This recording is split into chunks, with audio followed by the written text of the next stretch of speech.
Welcome back. You would talk today. It's 8 minutes to 8. Now, more on that breaking news. Suella Braverman has indeed been sacked as Home Secretary. The Sun columnist Rod Liddle joins us now. Rod, we're going to do a bit here and a bit after the news. Thank you so much indeed for joining us. Let's get your response straight away. Suella Braverman gone. What's your response, my friend?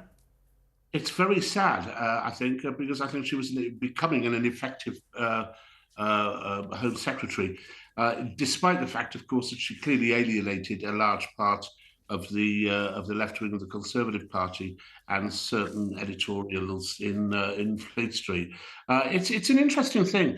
The Conservative Party rightly asserts that it is far better at elevating people of colour into positions of power than the Labour Party, and it has done so admirably. It takes a completely different approach to the Labour Party in that it doesn't have this patronising view of people of colour, where the Labour Party sees them as victims.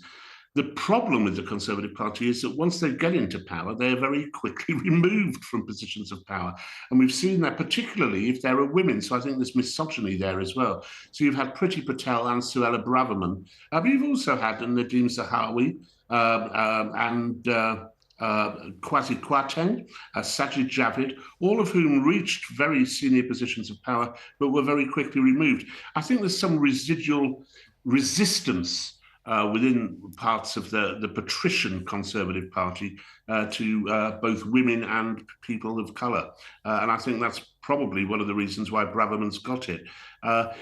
Because the thing is, we know that she was pretty much bang on right in everything she said about the hideous protests against Israel and therefore also against Jewish people in London.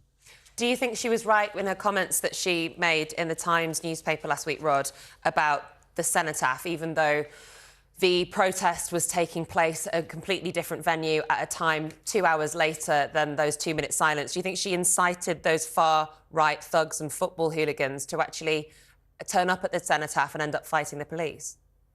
No, I don't think she incited them. I mean, I think those morons would have turned up pretty much anyway.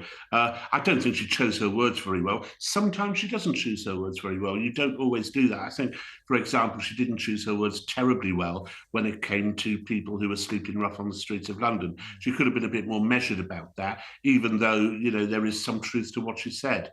The generality of it, though, is that I think she's more in step with the general public than anyone who would replace her, unless the person who replaces her is Priti Patel.